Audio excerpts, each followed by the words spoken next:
Abra sua Bíblia comigo em Colossenses capítulo 2. Glória a Deus, louvado é o teu nome, Jesus. Colossenses capítulo 2 e versículo de número 4. Paulo está trazendo uma advertência acerca das falsas doutrinas. E ele está dizendo assim em Colossenses capítulo 2, versículo 4. Digo isto para que ninguém vos engane com palavras persuasivas, pois ainda que esteja ausente quanto ao corpo, contudo em espírito estou convosco, regozijando-me e vendo a vossa ordem e a firmeza da vossa fé em Cristo. Paulo está falando isso aos Colossenses. Portanto, assim como recebeste a Cristo Jesus, o Senhor, assim também andai nele, arraigados e edificados nele, e confirmados na fé, assim como foste ensinados, crescendo em ações de graças, e tendo cuidado para que ninguém vos faça presa sua, por meio de filosofias e vãs sutilezas, segundo a tradição dos homens, segundo os rudimentos do mundo, e não segundo a Cristo. Pois em Cristo, ou pois nele, habita corporalmente toda a plenitude da divindade, e recebeste a plenitude em Cristo, que é o cabeça de todo principado e potestade. Nele também foste circuncidado com a circuncisão não feita por mãos no despojar do corpo da carne, a saber, a circuncisão de Cristo. Tendo sido sepultado com ele no batismo, nele também ressurgiste pela fé no poder de Deus, que o ressuscitou dentre os mortos. E vós, outros que estáveis mortos nos vossos pecados e na incircuncisão da vossa carne, vos vivificou juntamente com ele, perdoando-nos todos os nossos delitos, havendo riscado o escrito de dívida que havia contra nós nas suas ordenanças, o qual não era contrário, tirou do meio de nós, cravando na cruz, e tendo despojado os principados e as potestades, os expôs publicamente ao desprezo, e deles triunfou na cruz. Portanto, essa parte aqui que eu quero que você guarde bem. Portanto, ninguém vos julgue pelo comer, ou pelo beber, ou por causa dos dias de festas, de lua nova e de sábados. Estas são sombra das coisas futuras. A realidade, porém, encontra-se em Cristo. Ninguém vos prive do prêmio, afetando humildade ou culto aos anjos, baseando-se em visões, enfatuando sem motivo algum na sua mente carnal, e não se mantendo unido à cabeça, da qual todo o corpo, provido e organizado pelas juntas e ligaduras, vai crescendo com o aumento concedido por Deus. Se estáis mortos com Cristo quanto aos rudimentos do mundo, por que vos sujeitais ainda às ordenanças como se estivesseis no mundo, tais como não toque, não proves, não manuseis? Todas estas coisas estão fadadas ao desaparecimento pelo uso, porque são baseadas em preceitos e ensinamento dos homens. Tem, na verdade, aparência de sabedoria, inculto voluntário, humildade fingida e severidade para com o corpo, mas não tem valor algum contra a satisfação da carne. Em outras palavras, Paulo está dizendo: você pode tampar seu corpo até o quanto você quiser, porque a maldade está na mente. Amém? Amém, irmãos? Obrigado, Senhor, por essa palavra. Eu louvo a Deus porque no começo do ano, principalmente nas primícias, a gente sempre recebe do Senhor uma diretiva, e ela vai se desdobrando no decorrer do ano. E esse ano o Senhor falou muito conosco em primícias sobre a sua presença, a sua doce presença, o cuidado de não tomar decisões fora da presença de Deus, o cuidado de estar obedecendo coisas que são inúteis, que não fazem sentido algum em Cristo. E cuidado para você não criar rudimentos que Jesus já venceu na cruz, criando obstáculos para os outros que nem você foi salvo por eles. Então, Paulo é muito categórico aqui com os colossenses. E de forma alguma, irmãos, isso não é uma liberdade para a gente sair fazendo o que a gente quer, né? Anulando não é para anular a graça de Deus, mas também não é para dizer assim, deixa a vida me levar, a vida leva eu. Nós somos cristãos e as nossas doutrinas, elas são a partir de Cristo, que é o Filho de Deus. E nós temos que entender algumas coisas. Por exemplo, Jesus era judeu, nós somos cristãos judaicos. Por quê? Porque a doutrina de Cristo era judaica. E há uma grande confusão, às vezes, as pessoas, assim, qual é a religião que eu sigo? Irmão, segue a Cristo. Em Cristo se resume todas as coisas. Em Cristo se resume todas as coisas, não é? Eu sou cristão brasileiro, eu não sou cristão judeu. Eu entendo que o meu Jesus, ele é judaico, que todas as festas judaicas, elas apontam para Cristo, que o calendário judaico aponta para Cristo. Eu quero até indicar para você, o filho do pastor Lapa, o Mateus, que mora no Canadá, que é o nosso pastor do Canadá, lá do Mevan do Canadá. Ele soltou um artigo agora falando dos fundamentos judaicos no cristianismo, e essa grande confusão eu achei maravilhoso, muito bem explicado.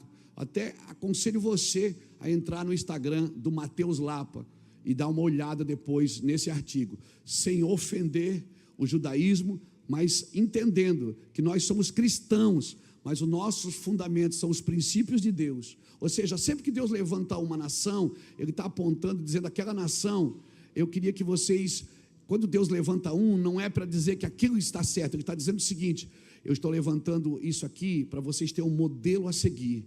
E o modelo agora é Cristo, porque em Cristo foram feitas todas as coisas. Eu aconselho você a ler Efésios, a você estudar Filipenses, a você estudar a carta de Paulo aos Colossenses, que nós estamos estudando aqui um pouquinho. Por quê? Porque no caminho, irmãos, as pessoas vão colocando coisas, sabe?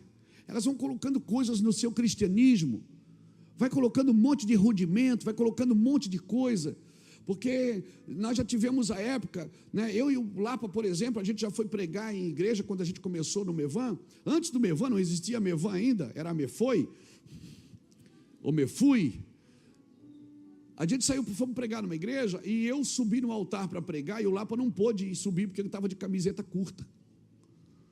Aí o pastor disse, o pastor Lapa não pode subir, porque o pastor Lapa, ele está de camisa curta, e aqui no altar não permite subir de camisa curta. Eu digo, amém, a gente fechou, respeitamos, porque você está num lugar, você respeita as ordens daquele lugar, né? Se eu vou no restaurante, tem um critério lá, eu respeito. Mas o que Paulo está tentando dizer aqui aos Colossenses é o seguinte, tem coisas que não influem, não contribuem e nem auxiliam. Ou seja, são coisas inúteis, que elas não contribuem para nada, não contribuem para santificar você, elas não contribuem. São rudimentos que nós vamos criando no caminho, irmãos. E eu queria falar algumas verdades aqui, em amor, claro, sempre em amor, até porque se nós não suportamos a verdade, é porque não há verdade em nós.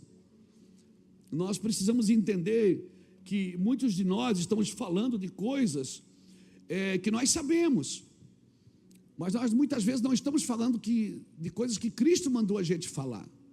O que é que o Senhor mandou dizer para o fraco? Ele diz, diga ao fraco, eu sou. Ele está dizendo, você sabe que você é fraco? Sabe, mas você tem que dizer que você é forte. Porque o que importa não é o que você sabe, é o que você diz.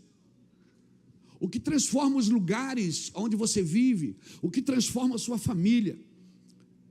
Sabe, não é só, é até pesado falar assim, mas você aceita Cristo, você vem para a igreja, você serve a Cristo, você está algemado em Cristo, você participa dos ministérios, você está constantemente nas reuniões, você dizima, você oferta, você contribui, mas muitas vezes você já se perguntou, cara, minha vida não vai.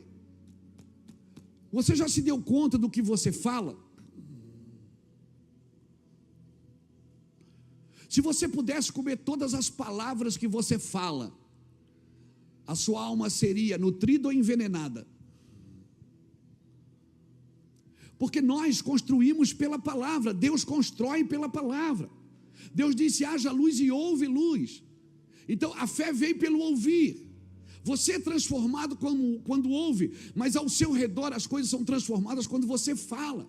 E às vezes eu tenho dificuldade de ver crentes, sabe? Não estou falando de pensamento positivo não, irmãos. Não é de pensamento positivo, não. É você começar a declarar outra coisa. Sabe, a vida inteira você achou que a sua casa era um lixo. A vida inteira você só disse para o seu carro: esse carro só quebra. A vida inteira você disse: esse emprego é horrível. Eu estou doido para sair dessa cidade. A vida inteira você profetizou. E às vezes o que Deus quer não vai mudar. Não adianta você mudar de igreja, não adianta você mudar de cidade, não adianta você mudar de pastor, até porque eu sou legal pra caramba. Não adianta você mudar se você não mudar o seu vocabulário. E para mudar o seu vocabulário, você precisa mudar o seu pensamento. Nós precisamos pensar em isso. Se você ler Colossenses capítulo 3, você vai ver que Paulo está dizendo para a gente pensar em outra coisa. Então Deus nos chamou para isso, para mudar a vida das pessoas. Você é um cristão. Vamos ser o lençol de linho que envolveu o corpo morto de Cristo. Que quando Jesus ressuscitou, o lençol estava lá, para que quando as pessoas cheguem ao lugar de morte, nós sejamos esse sinal de afeto, sabe, que mostra que Jesus ressuscitou. Só ficou o lençol ali, mas Jesus ressuscitou. Então, eu sou um pecador, você é um pecador, que precisa ser restaurado pelo amor de Jesus. Irmãos, o pecado não pode parar a graça de Deus. Eu vou falar de novo: o pecado não pode parar a graça de Deus, nem o seu, nem o de ninguém. A graça de Deus sempre vai ser maior que o pecado. Se o pecado pode parar a graça de Deus, então a graça não deveria nem ter começado. Amém, irmãos? O pecado não anula a graça. Quem é que Jesus curou? Jesus esteve na terra, quem ele curou? Quem ia Jesus pedir cura? Eram os pecadores, ninguém tinha nascido de novo ainda. E Jesus curou. Se ele pode fazer isso com pecadores, o que ele pode fazer com quem nasceu de novo, irmãos? Eu e você precisamos mudar o nosso vocabulário. E Paulo chocou. Ele chocou a teologia da época, por quê? Porque Paulo vem com um discurso dizendo: vocês estão fazendo tudo de novo, vocês estão voltando aos rudimentos. Nós ficamos com discussões tolas. Irmão, quem é que mais briga na internet? É crente ou político? Mas é crente, crente ainda ganha. As pessoas ficam discutindo o que é de Deus, o que não é de Deus. Irmão, ninguém era nascido de novo quando Jesus nos curou. Diga para a pessoa que está do seu lado: a graça é maior que o pecado. Diga: a graça não, o pecado não anula a graça. O pecado não pode parar a graça de Deus. Se pecadores podem ser curados, você também pode.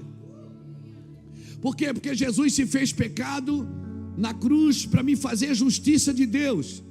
Amém? Eu fui feito justiça de Deus em Cristo. Agora você precisa falar isso, você precisa declarar isso, você precisa abrir a sua boca e construir isso com a sua voz ao seu redor. Você não vai olhar para os seus negócios e ficar a vida inteira dizendo: eu acho que eu vou fazer outra coisa, isso aqui é ruim, isso aqui não vai dar certo. Você tem que mudar a vida das coisas. A vida está na palavra. A morte e a vida estão no poder da língua. Do fruto da boca do homem farta-te o seu ventre, da colheita dos seus lábios ele se satisfaz. A morte e a vida estão no poder da língua. O Senhor manda falar.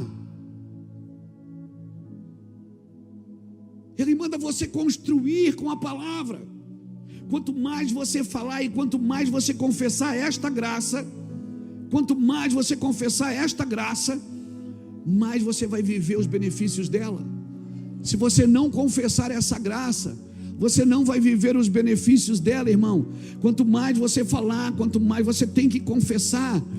Mas eu acredito no que Deus faz. Deus não quer que você acredite no que Ele faz. Ele quer que você acredite no que Ele disse.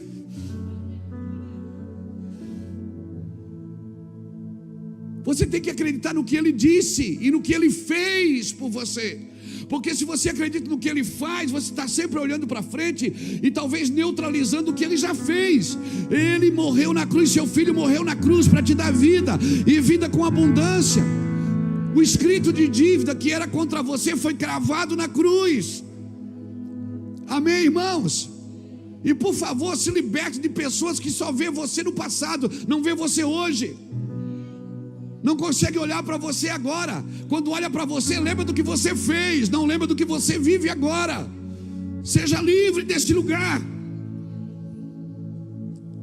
Mas às vezes eu vejo que a igreja quer receber a graça de Deus pela lei. Ela quer receber a bênção de Deus pela lei. Aí ele diz assim, você quer a bênção de Deus? Então você tem que jejuar. Você quer receber a bênção de Deus? Você tem que orar. Irmão, se eu tiver que fazer alguma coisa para receber as bênçãos de Deus, então Ele não é Deus.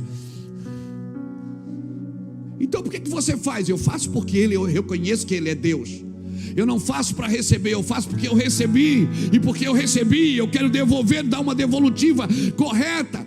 Eu não faço para ter, eu faço porque eu tenho. Vida com Deus não tem a ver com o futuro que você está por viver. Vida com Deus já começou.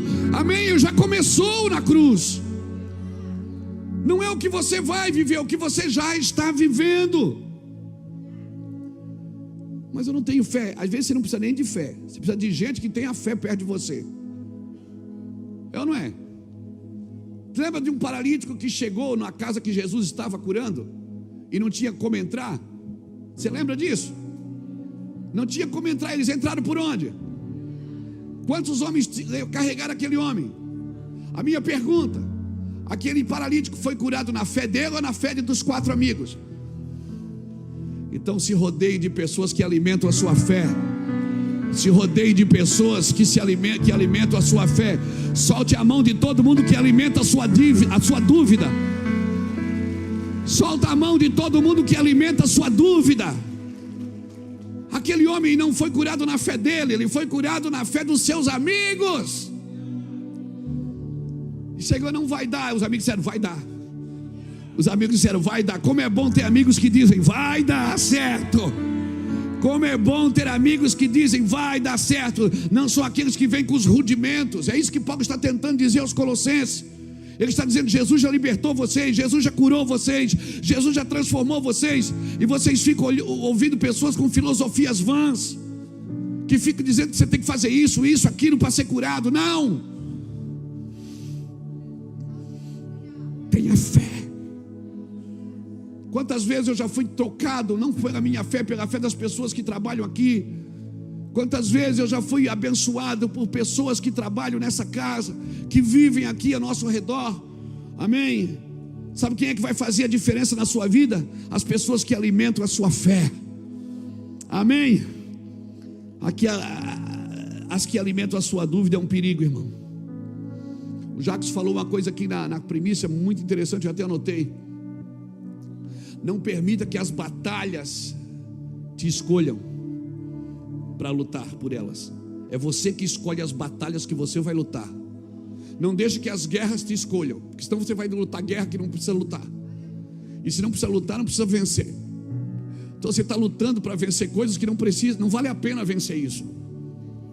Esquece isso. Agora tem batalhas que vale a pena lutar. Então escolha as batalhas que você vai lutar. Não deixe as batalhas escolherem você. Senão as batalhas vão te escolher e vão te cansar. Você vai estar sempre envolvido com ela. Sabe como é que eu chamo isso? A vitória da derrota. Porque você lutou, gastou tempo, gastou energia, se esforçou para ganhar uma coisa que não vale a pena. Quando Jesus já ganhou para você uma coisa que vale a pena lutar. Por isso vale a pena lutar. Quer saber o que eu penso, irmãos? Que aí você acredita, se achar que deve. Deus é menos ofendido pela sinceridade de um pecador do que pela hipocrisia de um santo. Deus é muito menos ofendido, sabe, com a sinceridade de um pecador. Pelo menos o pecador sabe que ele é um pecador. Você vai falar de Jesus para ele, ele chora e diz, é difícil, eu não consigo. do que pela hipocrisia de um santo, que se acha mais santo do que todo mundo, que coloca a carga sobre a vida dos outros que ele mesmo não carrega. Dá um aleluia aí. Isso, me ajuda. Deus é muito menos ofendido com a sinceridade de um pecador. Por isso que Jesus curava os doentes. As pessoas diziam o quê? Se ele soubesse quem esse cara é. Jesus sabia quem era Zaqueu, Jesus sabia quem era Bartimeu, Jesus sabia tudo. Mas ele disse o quê? Qual foi a resposta dele? Eu não vim para os sãos. Aleluia. Alguém está me ouvindo? Eu vim para os doentes. Eu vim para aqueles que não conseguem fazer sozinho. Tem alguém aqui que não consegue fazer sozinho? Então você está no lugar certo, meu amigo. Seja bem-vindo na classe dos inúteis. Mas tudo começa onde? No reconhecimento, Senhor. E ele diz: sem mim nada podeis fazer. Mas você tema e quer fazer sem ele. Ele diz: sem mim nada podeis fazer. Aleluia. Irmãos, essas verdades têm que ficar claras em nós. Pessoas que não têm fé, elas sentam nas mesas para discutir sobre a vida dos outros. Mas pessoas que têm fé, elas sentam nas mesas para trazer ideias que vão ajudar a vida até daqueles que não têm fé, que vai mudar a vida daqueles que não acreditam, mas que vai mudar a vida deles também. Por quê, pastor? Porque essa é a tônica do evangelho, irmãos.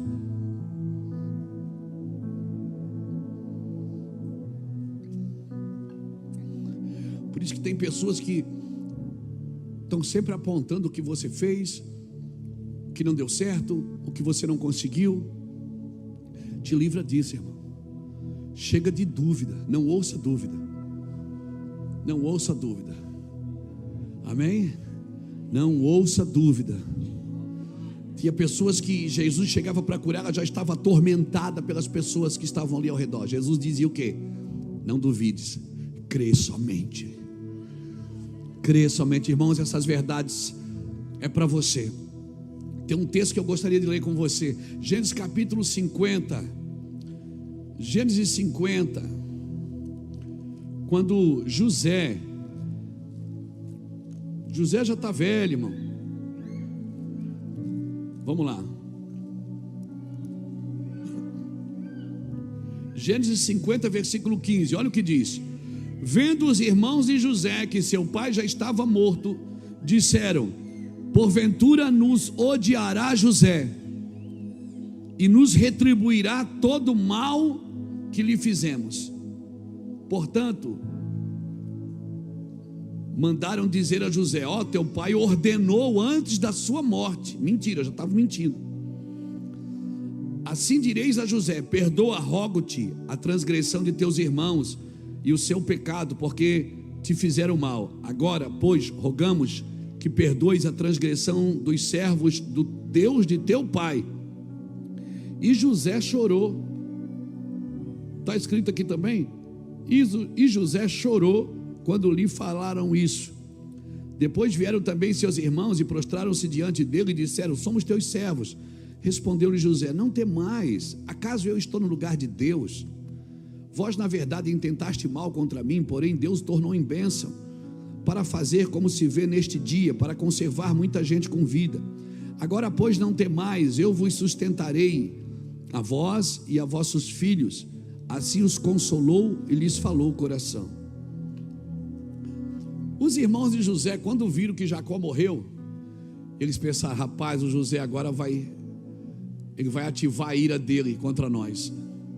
Então eles armaram um esquema e mandaram dizer para José: olha, o pai antes de morrer, José, ele mandou você perdoar a gente, mandou você cuidar bem da gente, tratar bem a gente. E José fez o quê? Chorou. Por que você acha que José chorou? A pessoa, quando é difícil de perdoar alguém, ela também acha que ela também não foi perdoada. José chorou, como se José estava tentando dizer o que para os irmãos? Gente, vocês ainda estão presos no passado. Eu já perdoei vocês. Acabou. Vocês estão pensando o quê? Vocês estão trazendo uma coisa para a mesa que já foi resolvida. Já foi resolvida. Tem um monte de coisa que Jesus já resolveu na cruz, irmãos, e a gente quer trazer para a mesa. Jesus já resolveu na cruz. Ele disse que cravou o teu escrito de dívida.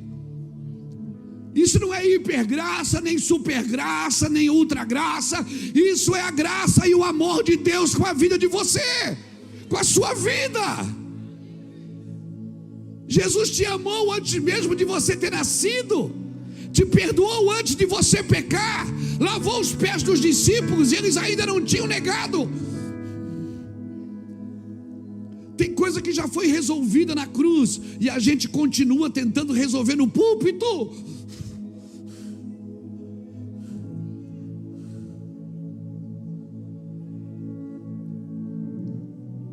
Por quê?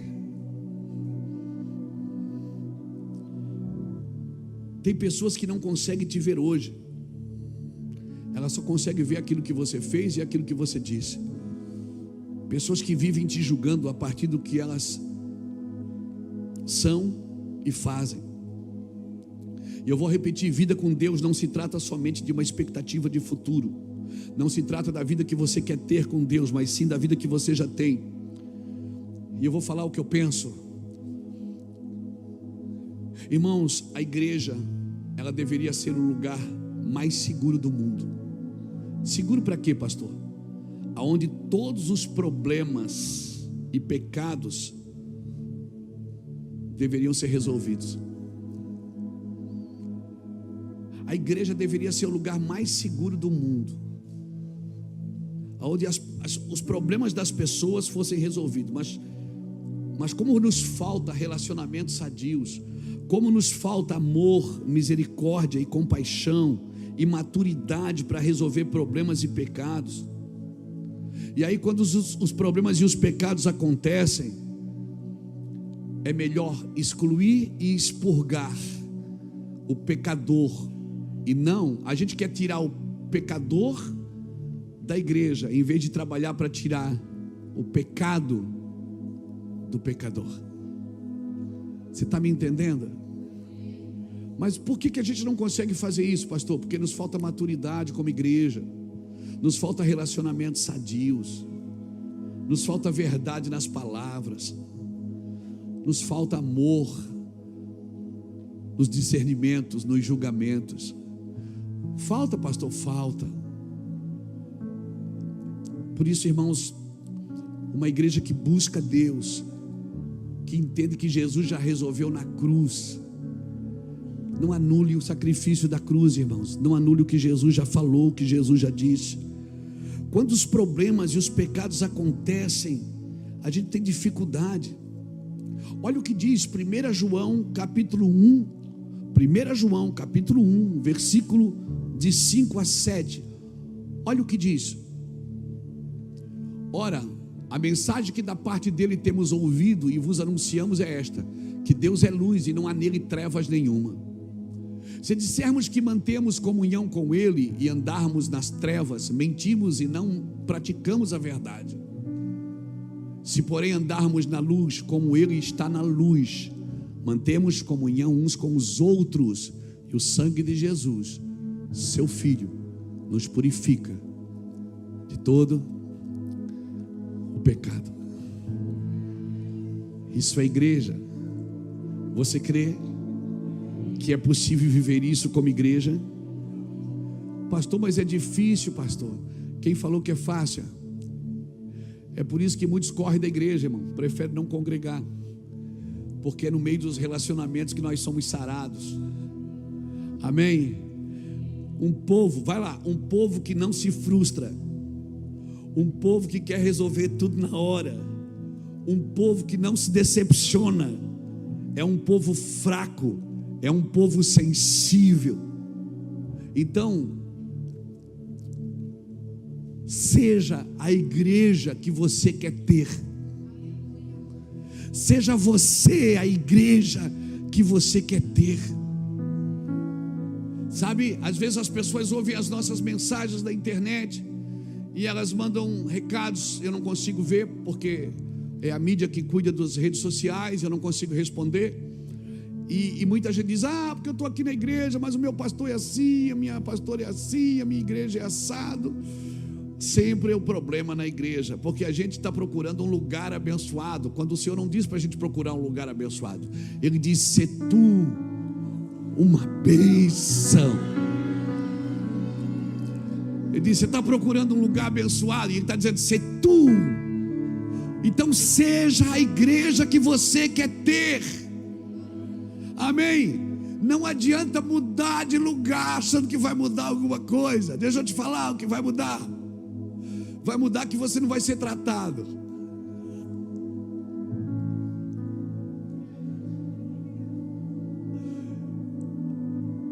O dia que você achar uma igreja perfeita, não entra nela para não estragar.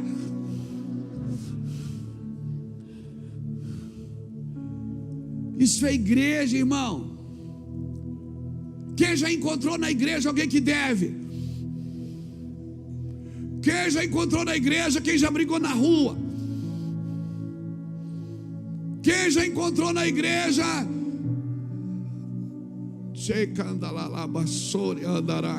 quem já encontrou na igreja pensando, não acredito que está aqui também? Quem já falou isso? É a igreja de Jesus. Aí você olha e diz assim, não acredito, está aqui na igreja. E Jesus diz, eu trouxe para tratar de você. Eu trouxe para te curar, para te amar, para te perdoar, para te fazer de novo, para te ir atrás, para te estender a mão, para te perseverar. Porque isso é igreja. Quer ser transformado? É só nesse lugar, irmãos. Pessoas corajosas e pessoas abençoadas, pessoas ungidas, só nascem no meio do caos. Aleluia. Então quando você ouvir um pastor dizer, essa igreja é uma luta, glória a Deus. Se você começar todo, essa igreja é uma bênção, é uma vitória. Como é precioso, irmão, estar bem junto a ti.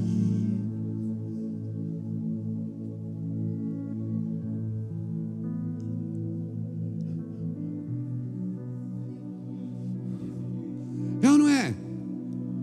Jesus morreu por essa igreja. Jesus morreu por pecadores. Essa pessoa que talvez você odeia ela, Jesus morreu por ela também. Essa pessoa que você acha que é do diabo, Jesus disse, foi eu que criei. E aí, como que a gente vive um evangelho dessa forma? Não, mas tem um limite. Tem. Não dá para suportar tudo, tem um limite. Tem um limite, a cruz, a morte. Sabe por que ainda tem um limite? Porque estamos na alma. Quando você vive no espírito você não existe. Você existe na alma. Como é que é? No espírito você não existe. Você existe na alma, no espírito você não existe. Por quê? Porque já não sou mais eu que vivo.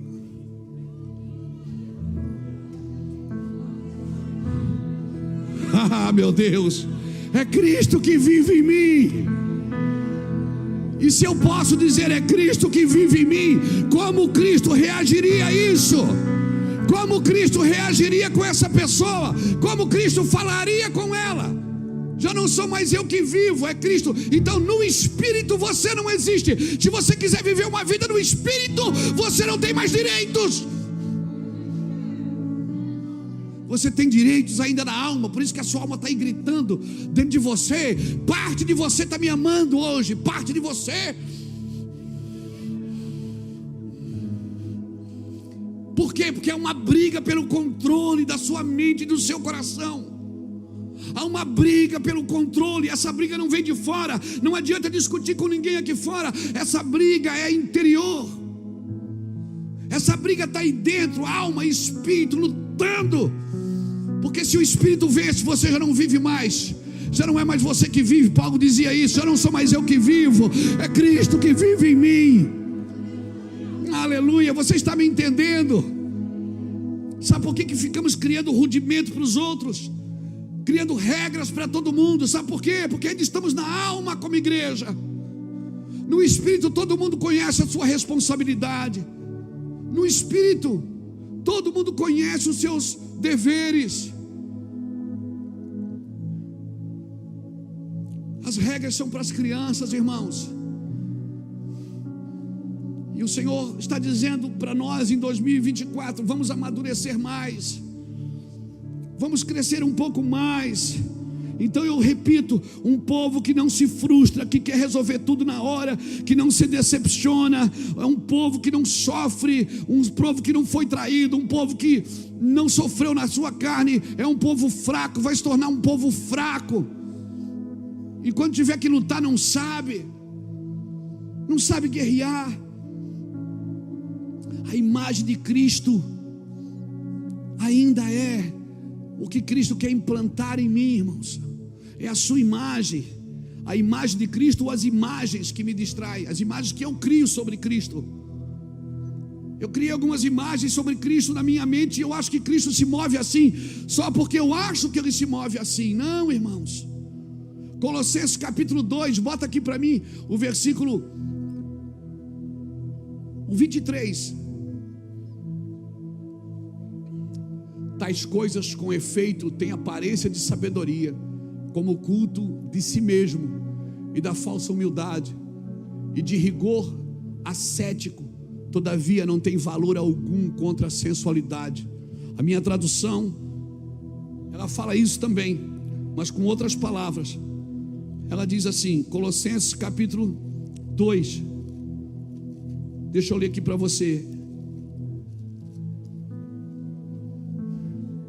Tem na verdade aparência de sabedoria em culto voluntário, humildade fingida e severidade para com o corpo, mas não tem valor algum contra a satisfação da carne. Não tem. Você pode cortar a mão de um ladrão para ele parar de roubar, ele rouba com o pé, porque é aqui dentro, irmãos, é aqui dentro. Por isso que tem que ter uma nova natureza, tem que nascer de novo. E para que um novo céu e uma nova terra? Para quem nasceu de novo. Para que Deus vai fazer um novo céu e uma nova terra? Para quem nasceu de novo. Eu preciso nascer de novo. Não adianta. Se você cortar a mão de um ladrão para ele parar de roubar, ele não vai parar de roubar, ele vai continuar roubando. Porque o que rouba é a sua intenção, é a sua consciência, é a sua mente.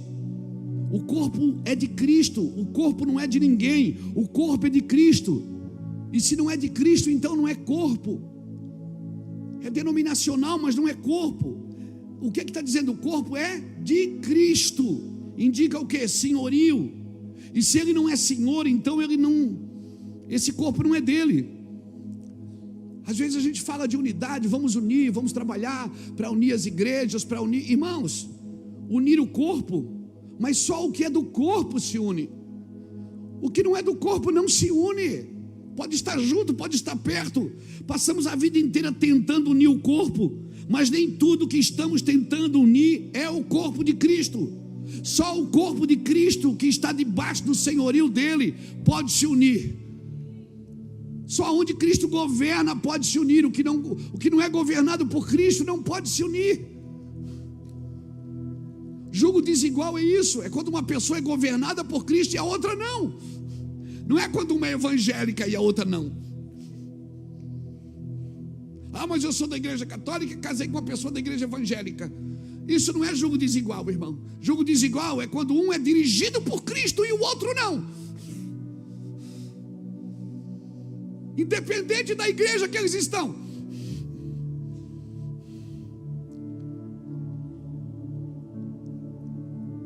E aí, com essa falta de lógica, nós vamos criando regras que não fazem sentido. Porque o que é do corpo responde à cabeça. O que é do corpo tem um senhor, o que pertence ao seu senhorio responde à sua cabeça, o que não responde à sua cabeça responde à sua própria cabeça. Uma pessoa que está na igreja, que não responde a Cristo, ela responde a si mesmo. E quando ela responde a si mesma, ela cria para os outros regras, a partir daquilo que ela pensa, não do que Deus disse. Se Ele disse que eu sou fraco, mas Ele disse para mim dizer que eu sou forte, eu sei que eu sou fraco, mas Ele disse para mim dizer que eu sou forte. Então eu não fico com o que eu sei, eu fico com o que Ele mandou eu dizer. Ele mandou eu dizer que eu sou forte, então eu sou forte. Mas eu sei que você é fraco. Não, eu sei, isso eu já sei. Mas Ele mandou dizer que eu sou forte. Mas você é fraco, Luiz, eu sei, não precisa me lembrar. Mas é que Ele mandou eu dizer que eu sou forte. Aí tem um monte de ideia, mas você é fraco. Eu sei. Por isso que quando o povo sai do Egito e para diante do mar, irmãos, do mar vermelho, eles olham para trás, o faraó está seguindo, Moisés vai consultar Deus. Deus diz: o que vocês estão reclamando a mim? O que eu falei lá? O que eu falei aqui para vocês? Que eu vou tirar vocês do Egito e levar para uma terra prometida. Não foi isso que eu falei? Aí no primeiro obstáculo vocês estão chorando. Fica com o que eu falei, não com o que você está vendo. O que eu falei para você? Que eu ia mudar você de cidade, ia te prosperar. Não foi isso que eu falei? Eu não falei que eu ia levar você às nações, que eu ia te dar essa empresa, ela ia prosperar. Eu não falei que você ia fazer coisas grandes. Eu não falei. Aí no primeiro obstáculo você diz: eu acho que não é de Deus. E Deus disse: eu falei, ele não acredita no que eu falo. Fé não é fé para realizar, fé é para acreditar no que Deus disse. Fé não é uma fé para acumular coisas. Fé não é para acumular coisas, irmão. Uma fé avassaladora de conquistas. Você tem que conquistar. Você não tem que conquistar nada. Você tem que acreditar que Deus conquistou na cruz. Porque tudo que Jesus conquistou na cruz é direito nosso. Todas as bênçãos de Deus para nós, tomamos posse, é nossa herança.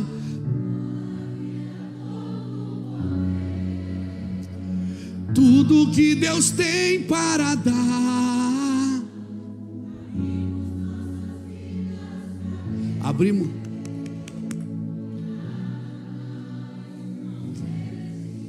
Você tem coragem de cantar isso? Levanta a sua mão. Maior é o que está em nós.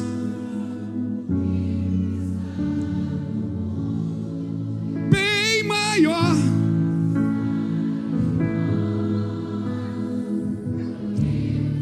Meu Deus, eu acho que você entendeu. Eu acho que você entendeu.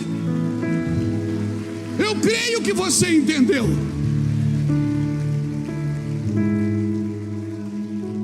Se você acha, você crê mesmo que maior é o que está em você? Quem é maior, você ou essa caixa de som? Esse retorno? Quem é maior? Quem é maior, irmãos? Então por que você não fala para ele que você é maior do que ele? Ai, porque isso é soberba. Não é soberba. É fazer o que Deus mandou você fazer. Soberba é você achar que você é melhor do que todo mundo. Mas você saber quem você é identidade. E a unção não vem se você não tiver identidade. Não adianta copiar outra pessoa, não adianta falar o que o outro diz, não adianta. Você tem que ter a tua identidade, porque a unção de Deus só vem na sua identidade. Entenda isso. Você é maior. Maior é o que está em você. Então fale, declare. Não, mas eu sei, Deus não quer saber. É que nem amar uma pessoa. Amor, você nunca fala que me ama, mas eu te amo. Mas por que você não fala? Mas você sabe. Fale, infeliz, que você ama. Fala da boca: amor, eu te amo. Iraci, eu te amo. I love you. Todinho. Fala. Porque quando você fala, você constrói, você declara, você sentencia. Você sentencia. Você está sentenciando ao mundo espiritual. Você está dizendo agora, se você já vai com medinho, tem que ir, né? Não vai com medinho. Você tem que saber quem você é em Deus. Amém, irmãos? Porque se você não está sujeito à cabeça que é Cristo, você está sujeito à sua própria cabeça. E aí Deus não é o teu Senhor, porque Ele só é Senhor de senhores, Ele não é Senhor de salvos. Então como é que é? Você pode ser salvo e Jesus não ser teu Senhor. Não, isso é confusão, não é confusão. Ele não é Senhor de salvos, Ele é Senhor de senhores. Então para que Ele seja teu Senhor, você tem que ser Senhor de tudo que você tem, de tudo que você faz e de tudo que você é. Nada pode estar entre você e Ele. Você é Senhor desse medo. Você é Senhor dessa culpa. Você é Senhor dessa necessidade. Essa necessidade não governa a sua vida. Você que é Senhor dela. Você vai dizer o que vai acontecer com ela, então diga para ela.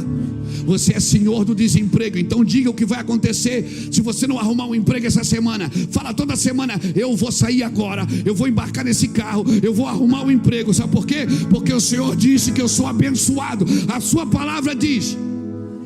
Aí tem gente que fala assim, a gente diz, essas pregações motivacionais. Não é motivacional, irmão. O cara está só assumindo a posição dele. Motivacional é você querer fazer alguma coisa sem Deus. Mas quando alguém diz para mim, sabe, quando alguém diz para você, você pode. Você pode. Cutucar alguém que está do seu lado, diga, você pode. Você pode, menina. Você pode, menino. Você pode. Por que você pode? Porque Ele disse que você pode. Por que você pode? Mas eu pequei tanto, fiz tanta coisa errada, mas Ele cravou na cruz. A Bíblia diz que Ele riscou. Por que Ele riscou? Porque Ele não rasgou a dívida, Ele pagou. Quem aqui, quem tem mais de 50 anos aqui? Na minha época, a mãe mandava a gente na venda, do seu Érico, lá na venda, lá na rua Domingos José Cabral, lá na rua do McDonald's, aqui em Itajaí. A gente ia na venda do seu Érico comprar, e a gente tinha uma cardenetinha. Quem já comprou na cardenetinha, irmão? E a gente tinha a cardenetinha e a venda tinha outra cardenetinha. Lembra disso? Aí você chegava lá, seu Érico, dá uma lata de azeite, não sei o que, seu Érico, cadê a caderneta? Você não trouxe? Não, você tem que buscar a caderneta. Aí tem que trazer a caderneta, sempre tinha que marcar nas duas. Marcava nas duas. Quando alguém queria dar um migué, perdia a caderneta. Mas o seu Érico sempre tinha uma cadernetinha. E ele dizia, não, fica tranquilo, eu tenho tudo anotado aqui. Então essa caderneta estava na mão, não era do seu Érico, ela estava na mão do diabo, que lá dizia, Luiz Hermínio foi um traficante, bandido, adúltero, miserável, vagabundo, safado, ladrão. Jesus não foi lá e rasgou a caderneta. Ele cravou ela na cruz, pegou a caderneta e devolveu para o diabo. Diz, está aí a conta do Luiz. Agora o diabo, ele ainda tem a caderneta, só que ele não consegue ler, porque está arriscada com sangue. Ele riscou com sangue e devolveu a caderneta para o diabo, para dizer assim para o diabo, você nunca mais vai poder cobrar o Luiz, porque já está pago. Quando você coloca rudimentos sobre os outros, você está dizendo que essa pessoa ainda deve para o diabo. Não, a graça o salvou, a maravilhosa graça de Deus o salvou na cruz, o libertou na cruz. O escrito de dívida que era